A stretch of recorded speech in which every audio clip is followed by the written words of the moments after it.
Welcome to Building the Future, hosted by Kevin Horick. With millions of listeners a month, Building the Future has quickly become one of the fastest rising programs, with a focus on interviewing startups, entrepreneurs, investors, CEOs, and more. The radio and TV show airs in 15 markets across the globe, including Silicon Valley. For full showtimes, past episodes, or to sponsor the show, please visit buildingthefutureshow.com.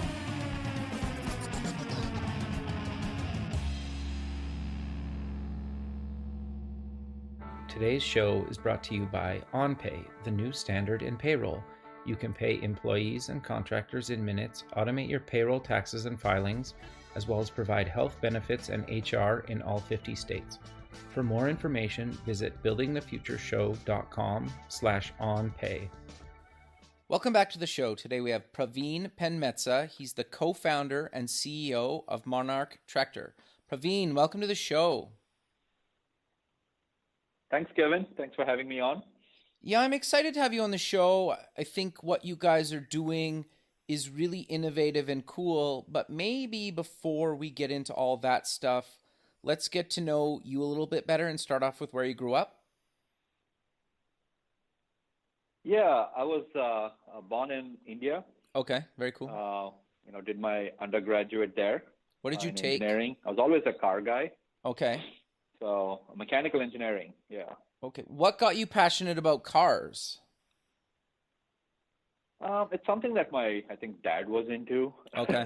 Sure. No, like makes so sense. often happens. And the interesting thing was when I was growing up in India, there were only like 4 cars that you could buy, and the economy had still not opened up. I'm dating myself here. It's all good. So, I used to read all these old magazines that were available as scrap. And dream of coming to America and working on like high-speed cars and motorsports. So that's what got me into mechanical engineering. Interesting. And then I came over to to the U.S. On a scholarship for my master's in aerodynamics and structures. Interesting. And I ended up in Cincinnati, University of Cincinnati, where, like I said, I did my master's in structures and aerodynamics. And then I was looking for companies that were doing not just automotive and racing things, but also working on technology. Okay. Because, racing as a business is not something that companies are successful at for a long time. Race car companies tend to go out of business pretty quick. And I knew enough about business to know that. So I said, I should look for a company that does like other things apart from racing. Interesting. And that's how I ended up in Southern California at a company that was doing advanced research for the Army. Okay. And also doing race car projects. Interesting. And my first project was an autonomous hybrid robot, for DARPA. That sounds really cool, actually. Yeah. It really worked out. Oh, that's cool. Point. So walk us through the rest of your career up until coming up with the idea for Monarch, and what exactly is it? Yeah. So having been exposed to robotics, electrification, and also this culture of development that you have in California. Sure. Especially at that time, was eye-opening for me. The fact that a small group of like 20, 30 people can do amazing things, right? So, and I did a lot of those kind of electric car projects and research projects, but then realized that a lot of these R&D projects were not going to market. Right. And that's what led me to start Motivo Engineering in 2010. Okay. Which was a company that I started along with my co-founder at Monarch, Dr. Zachary Omohundro, to basically work on advanced projects, but projects that will go to market, right? So we started working with startups out of Silicon Valley. We started working with big corporate innovation groups on electric cars, electric planes, electric boats, battery systems, advanced autonomous robots, autonomous cars. And then we started getting approached by farmers, Kevin, like 5 years ago at my previous company. Okay. And these farmers came to us and said, hey, you're doing all these fantastic robots, for automotive and aerospace. They look great, but we have some problems, real problems out in the field. Can you help us with robotics for planting, robotics for cultivating? And that's how we started getting into agriculture technology, which is interesting in the sense, even though I come from a farming family, my dad still has rice fields in India. Interesting. To be honest, I don't know. Yeah, I don't. I do not claim to be a rice farmer. My dad is going to call me out on it if I do that. But I kind of went away from farming, towards technology because it wasn't seen as something that was exciting when I was growing up. It was very much a lot of work, not enough reward, not enough tech, no excitement there for sure. And having seen my dad go through his ups and downs, it didn't really entice me. So to kind of come back to farming and farming technology was interesting for me at my previous company. But then that's how the tractor opportunity really popped up, Kevin, is in talking to these farmers and in developing these solutions, we realized that we would develop these fantastic advanced robots or planting machines that often would get attached to a tractor. And then we would look at this tractor and we'd be like, wow, right? This thing is still so old school in terms of what it is, what it does.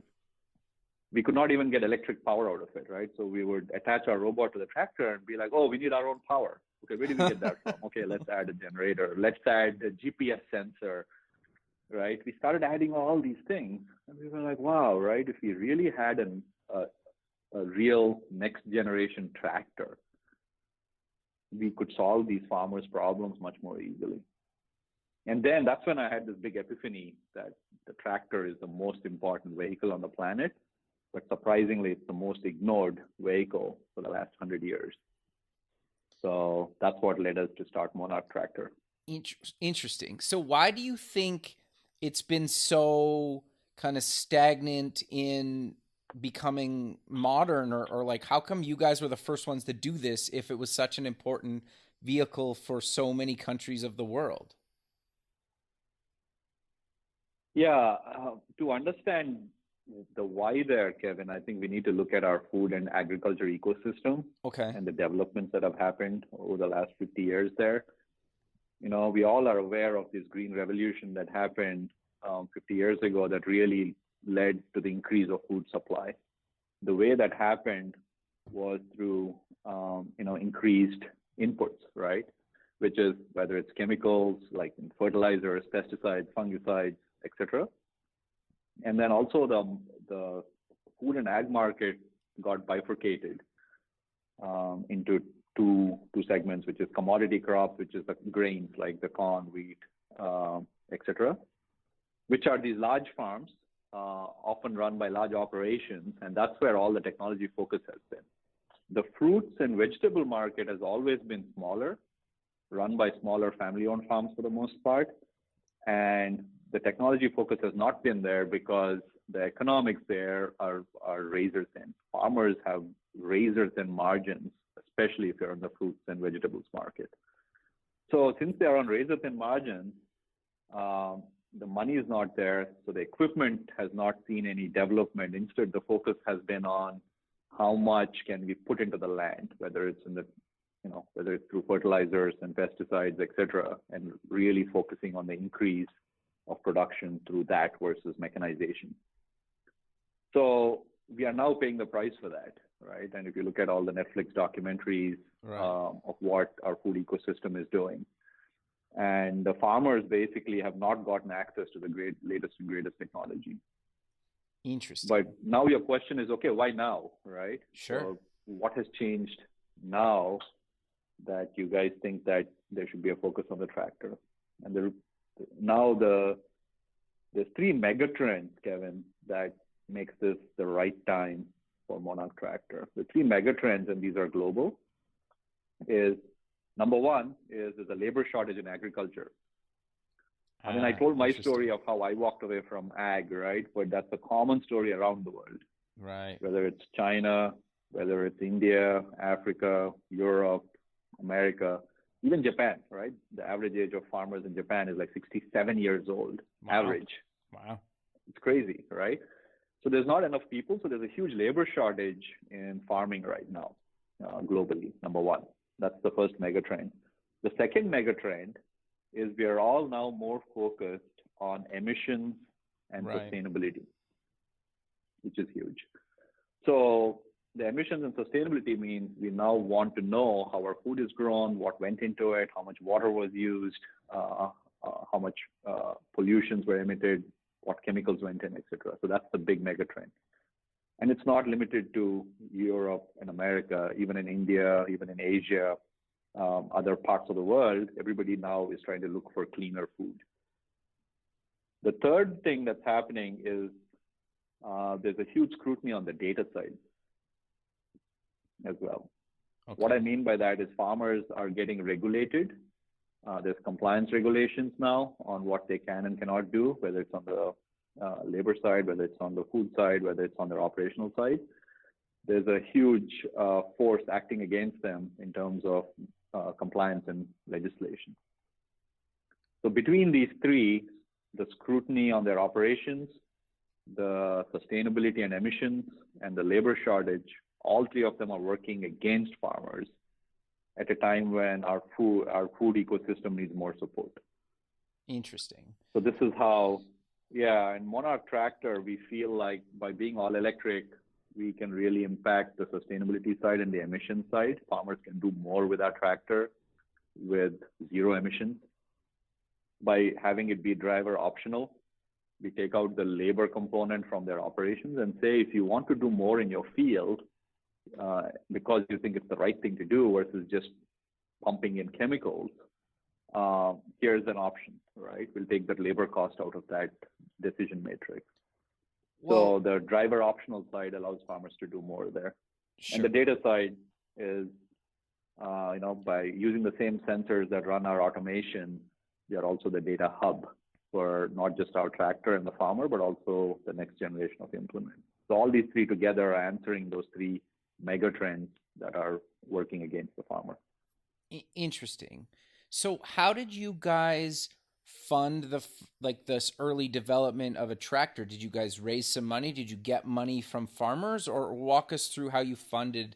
Because building obviously like an autonomous tractor, it's never really been done before. I know we have autonomous vehicles, but like starting from something from scratch, it's costly, right? Yeah, for sure. We have an advantage in the sense I've done this my whole life.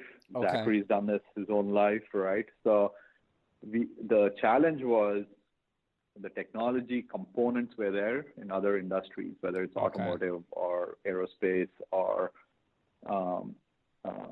even in robotics, right, and manufacturing. So the components of the technology have been there, Kevin. It's just that there's been no focus on the agriculture side. Got you. Okay. The second thing is, having done this in automotive in my past life, it allowed me to kind of have a template for how to go about it. Got you. Interesting story there was, we had worked on a program for the military, which was about like how can we provide clean, sustainable energy out in the middle of the field. Right. Like when they have forward operating bases, right? These are powered by generators. So the Army was trying to figure out how they can do a microgrid with vehicles there. How can you power the base from the electric hybrid vehicles that are going to be coming in the future? Was a project that we did. And then I ended up in India in a village at a time when there was no power there. And I was sitting there thinking, I could really use one of those electric vehicles here. And I was like, well, that's a ridiculous idea to have one of these military vehicles in the middle of a village, right? But then I was like, but if you make it a tractor, if it's electric, and if it could act as a power source as well, that might be a game changer. So that concept, then Zach and I riffed on it. And then we saw a proposal from USAID saying, how can we power agriculture globally? And this was a grand challenge. Okay. It was an open solicitation to everybody around the world, right? There were like 500 people who applied to this. Wow. So we were one of them, and we actually got selected to do an electric tractor that also acts as a power source for the global small farmer. So that's how this whole project got started 5 years ago. Very cool. That's awesome. So Yeah. So okay, so then obviously, like, I want to talk a little bit more about some of the features that you guys have actually built into these tractors, because you have like some artificial intelligence stuff, you have the collision prevention, like you have a lot of stuff that a lot of cars that on the road have, and sometimes like a lot of high-end cars have. So how did you decide which features to take from, you know, traditional vehicles that we drive every day and put into the tractor? Yeah, that's a great question, Kevin. And we actually got it wrong the first time around. Okay, interesting. So we learned from that is what we did initially was we made an electric tractor that was very small. Okay. And we made it connected and shareable. And we went and tried to deploy it with California farmers on one end of the spectrum, and we did a test in an Indian village with real farmers. Okay. And we learned a lot.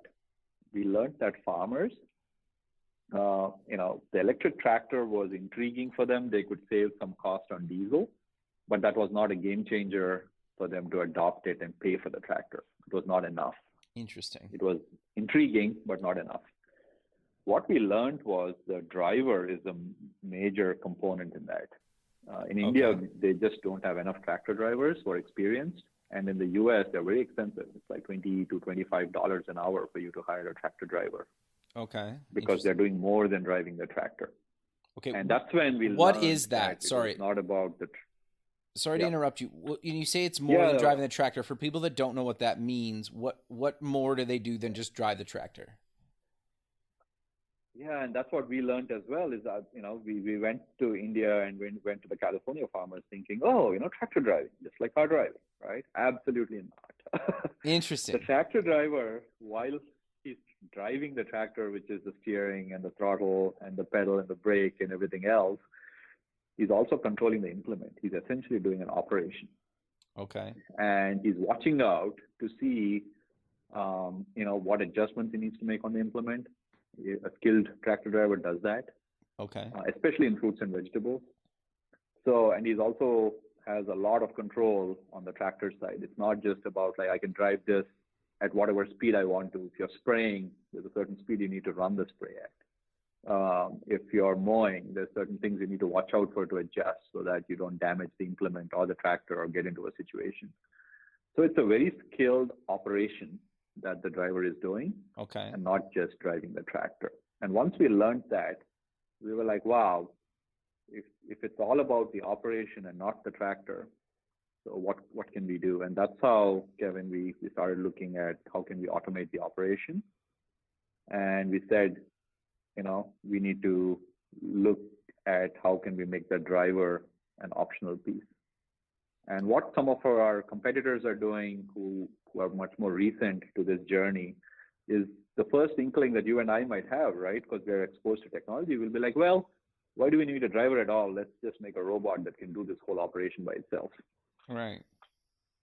And that was our first inkling as well, this whole tractor should be a robot. Let's go do that.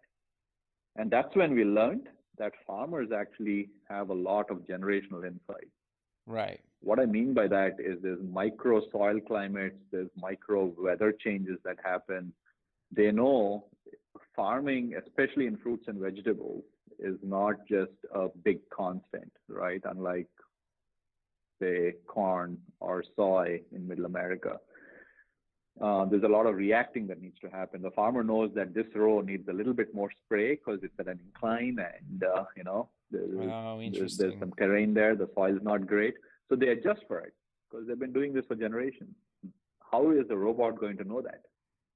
Right. Yes, it can eventually learn, but in the meantime, you lose one or two harvests, right? And the farmers cannot afford that. So we said, well, if they already know all this technology, and if they have the insights, our tractor should be a tool. They have the people, they have the implements. How can we create a tool that is a bridge between the people and tools they have today and where they need to be in the future? So that's how we came up with this tractor, Kevin, that still looks like a tractor. A normal tractor driver can drive it. He can jump on and drive it. He doesn't need retraining or an engineering degree to run our autonomous electric tractor. Yeah. But while he's doing it, we learn from him.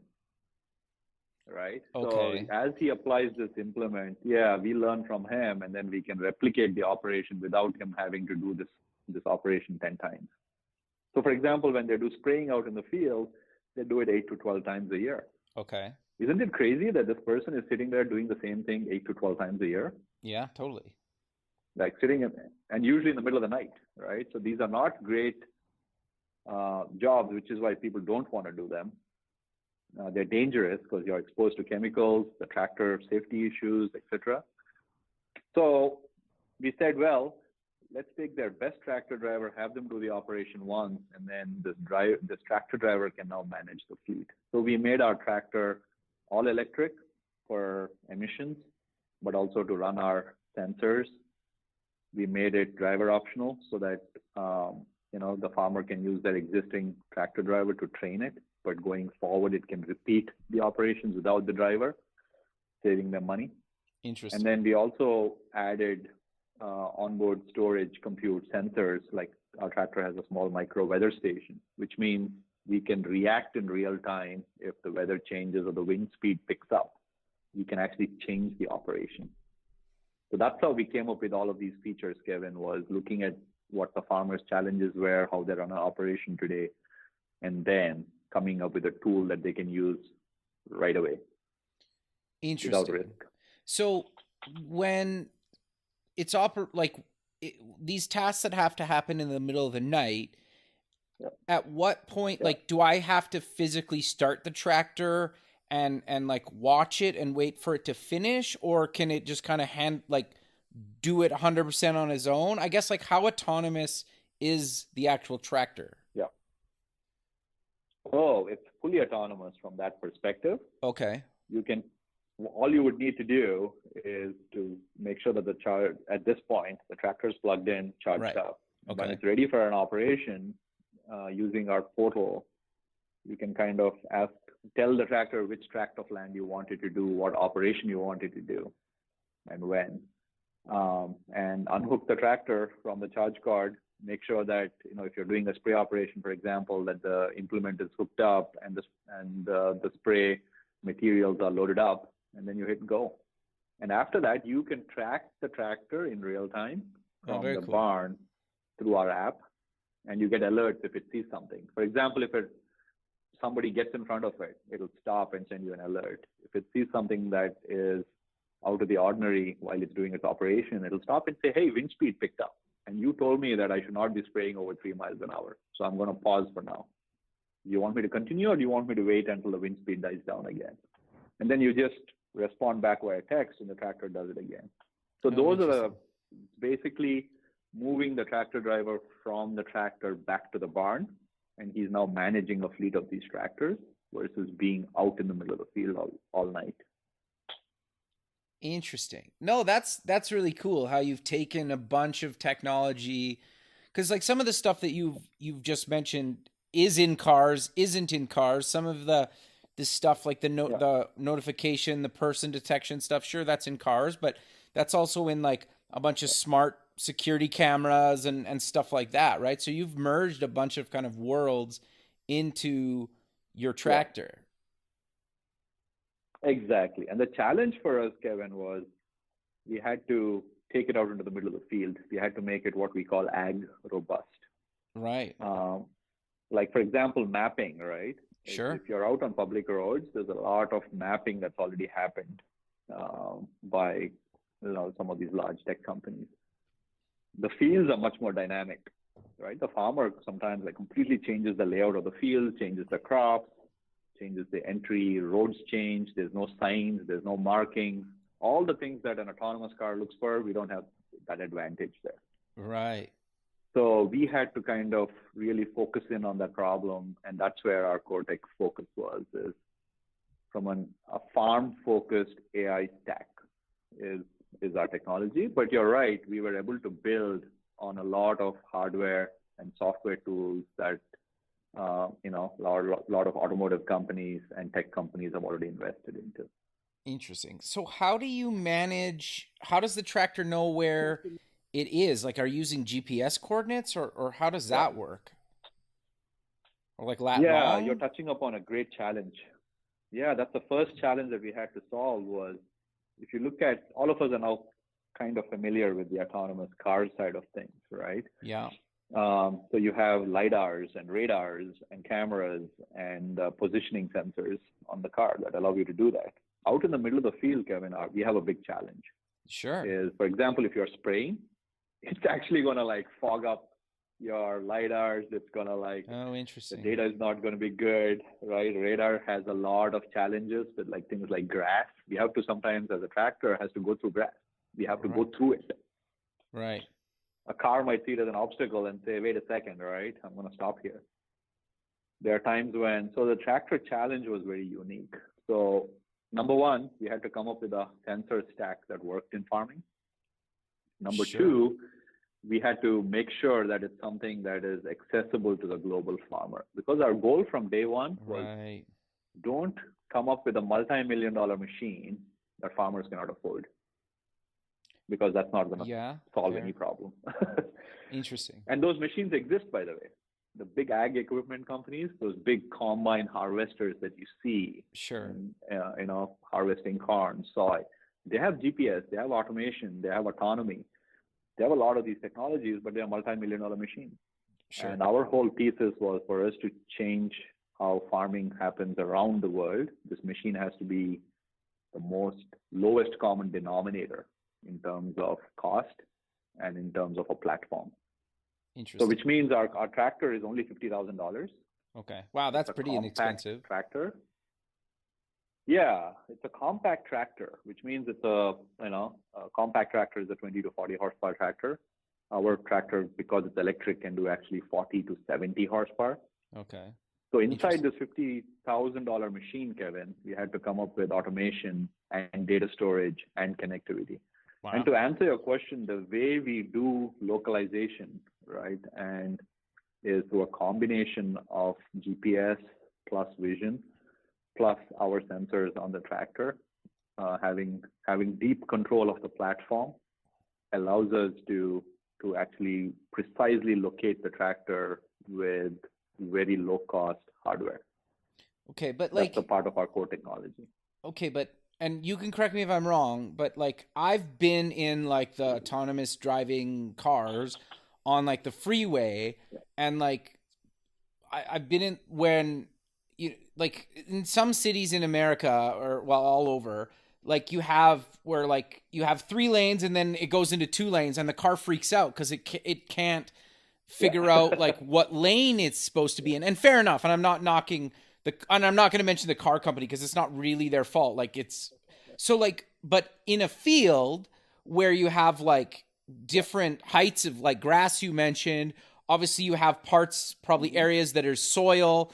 You probably have grass, you have probably different crops. Like how do you, and they change throughout obviously the growth season.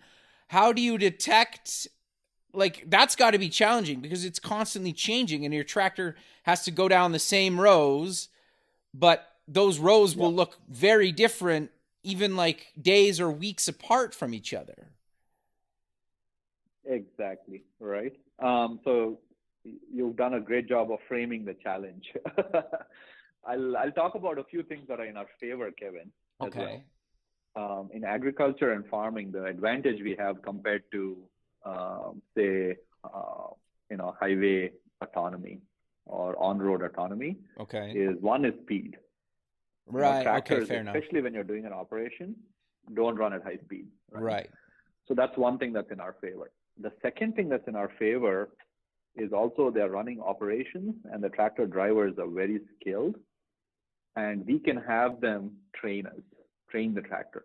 So that's the reason why our tractor has, we're able to precisely repeat the operation because the driver has trained us. Number two is the farm manager and the fleet manager, they're used to intervening when there are issues. If you're in a highway situation and you suddenly went through the scenario that you talked about, it's a real-time decision that you need to make and solve. In Right. farming, it's not uncommon for the tractor driver to call the farm manager and say, hey, there's a big irrigation leak here that I saw while I was doing this. We need to fix this right now, right? Okay.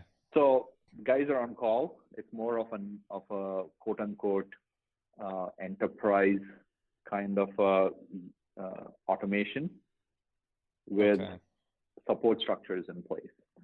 So the challenge still exists.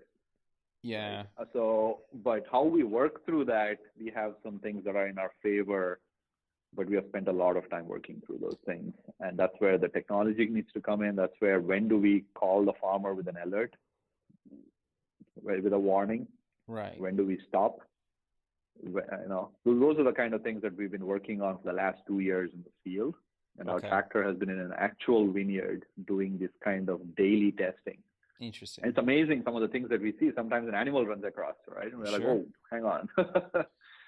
Interesting. Sometimes somebody's dug a ditch there, right? Yeah, for sure. It's supposed to be cleaned the day before. Yeah. So things change a lot. It's very dynamic.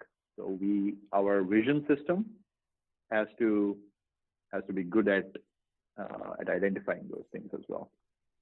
No, that makes sense. So if I have more than one tractor from Monarch, how much or how little do the two tractors communicate with each other? The communication goes back into the cloud, and that's where we push down our control changes and insights and operational changes. Okay. So the tractor for us, most of our farmers, by the way, Kevin, are buying tractors. They're buying more than one tractor. Right Sure. now. Okay. So the orders that we're getting, they're usually looking at 2, 3, 4 tractors. The reason for that is if they're deploying a tractor, it makes for them to train their personnel or have them be familiar with this from a service, maintenance, spare parts standpoint, have more than one in their fleet. Right. Okay. So long story short, they buy more than one, but also our portal is more about their operations. So they can say, hey, this tractor is going to go do spraying, and this tractor is going to do this other operation. Okay. So we have those intelligence in the background. So the tractor communication between tractor to tractor, we try to minimize because, again, it's a dynamic environment. Right. It's not like they use a fleet of tractors to do one operation all the time, right? Okay. So you're syncing data between them through the cloud then? Yeah. Okay. Exactly. That makes sense. So like if one tractor, you train one tractor to do something, then it can feed it to your other tractors to do the same thing. Oh, yeah. You can take that same operation and say, hey, tractor 2, right, use this spray automation operation, right? I want you to do this from the data that's been collected when the other tractor ran that operation a month ago. So we can do those kind of things. Sure. Interesting.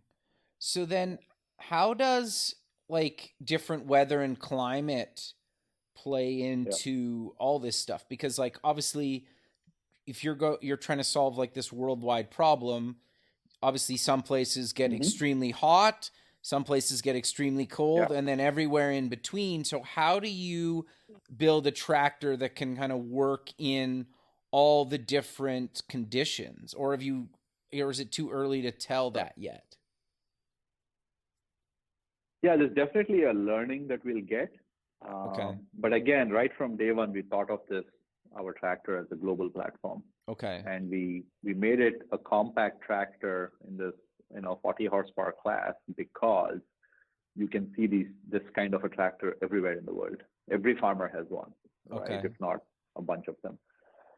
So our promise to farmers first, Kevin, is, hey, it's a tractor. It's all electric, does everything your existing tractor does without a compromise. So use it as that, number one. Number two is once you run an operation or you want to do some autonomous features, those are available for you to take advantage of, number two. Number three is you can now start to use the data analytics and the insights from the tractor so that the farmer is back in control of the farm again versus just reacting constantly. Oh my God, temperature, like right now, whenever there's a temperature change, They get a text message alert, but now they have to jump out. He calls the tractor driver and says, hey, I just noticed that our temperature sensor out in the middle of the field said that there was a big inversion. So what operation are we running? Here's the new settings. Stop the operation or modify the operation. Okay. What we, in our world, in our future with the Monarch tractor, that would be automated. The tractor would notice the temperature change. Gotcha. We have a micro weather station, by the way, on the tractor. To your point, weather is a big component in agriculture. Right. And the tractor immediately says, hey, I'm going to make an adjustment on the spray operation based on the preset configuration that the farmer has already put in. The farmer said, until this wind speed, you can do the operation. But I'm going to increase the nozzle pressure on the sprayer. I'm going to decrease the speed on the tractor side. We can do all of that because our platform, everything on our platform is fully by-wire system and fully controllable from the cloud. And we are the only tractor on the planet that can claim that. And not just the tractor, but also the implement control. So those are the kind of things that we can do, Kevin. But also what that means is when we go into different situations, the farmer is still in control, right? We don't tell the farmer that this is a solution. We tell the farmer this is a tool. Right. It's going to make your life easier, and you can very easily put in the things that you're doing right now, and we'll make sure that those things happen. This is not you buy a tractor, hit the go button, it's going to automate your farm immediately on day one, right? That kind of a statement really undercuts the insights that farmers have. Right. And how hard their job is, and how much they think about farming, and how much thought goes into day-to-day farm operations. What we are trying to do is to decrease that labor, so that they don't need to get up in the middle of the night and say, okay, like make this change on the operation. We can automate that part. Right. So then, what types of data do you collect then, or can the farmer see? And then is there like a monthly fee that they need to pay for that cloud access? Yeah, so our tractor has all the data that you would expect from a connected device these days, which is like the speed of the tractor, what gear was it in, what was the implement doing, what were the settings on the implement, what was the location, when and who was managing this operation. Those basics are all there, Kevin. Okay. And that's expected.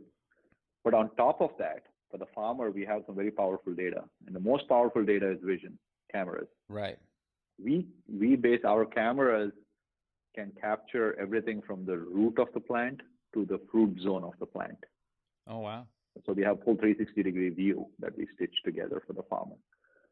So it's almost like the farmer does not need to walk the field regularly. He can basically go to a certain operation and see with great clarity what did that day look like, what was the tractor doing, but also what were the plants look like, what did the ground look like, what was the implement looking like with our camera video system.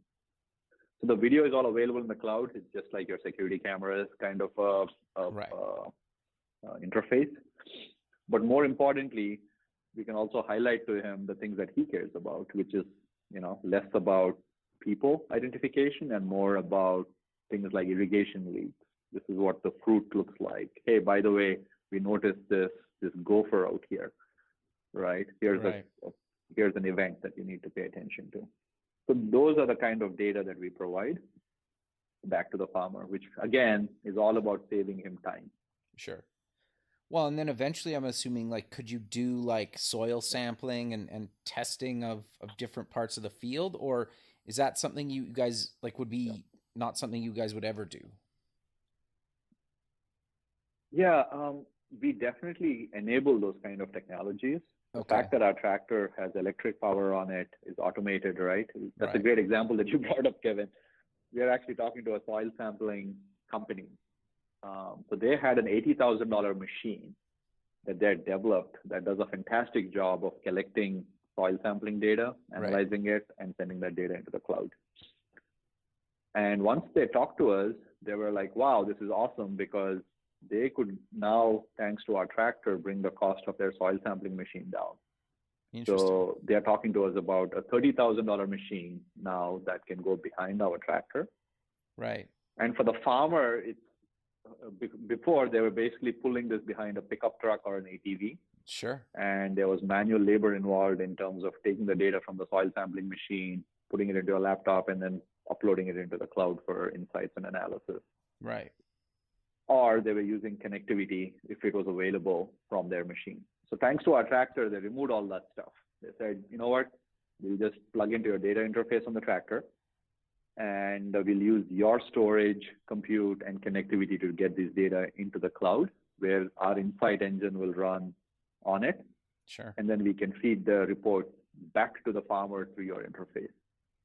So the machine cost has come down. Interesting. The soil sampling machine is now cheaper. It's easier to collect the data, because before, the limitation on like how many samples can we take is, okay, we need a tractor driver and we need somebody to like kind of run this all through the field, and there's a labor cost there, and blah, blah, blah, right? So since our tractor is automated, and since we have electric power on it, and we can actually go all over the field and collect data, the cost of collecting the data has come down. And on the Insight engine also, we basically directly give them data in the cloud so that their Insight engine can grab it, run, provide the reports, which we again push back to the farmer very quickly. Sure. So a lot of these implement companies, Kevin, are reaching out to us, and we have a number of key partnerships that basically is bringing the cost of data collection, cost of these kind of operations down for the farmer. No, makes total sense. No, that's really great. Yeah. But we're kind of coming to the end of the show. So how about we close with mentioning where people can get more information about Monarch and any other links you want to mention? Yeah. And one big thing, Kevin, that Sure. I want to talk about is, Okay. This is not just about farmers. This is about you and me. Is once we started on this journey, I realized how much the food and ag ecosystem needs the complete focus of the world, right? We spend so much Sure. time talking about our cars, our planes, Right. but why is it that we don't spend that much time talking about tractors and farmers? Sure. So a big part of Monarch Tractor is about changing people's perception. So anybody who's interested in the food and ag ecosystem should really check us out on monarchtractor.com. Follow us on all the social media channels. And if you are interested in getting one of our tractors, we are taking bookings and reservations, so you can check that out. But most importantly, Kevin, with this tractor is basically a 3-in-1 device, right? Our tractor does everything a tractor can. It acts as a mobile generator. Since we use the electric power, we can actually run a welder in the middle of the field, which is mind-blowing. We provide cool. that much energy in the middle of the field. Yeah. And also it acts like an ATV because we have a frunk in the front of the tractor. Okay. Our battery is all the way low down.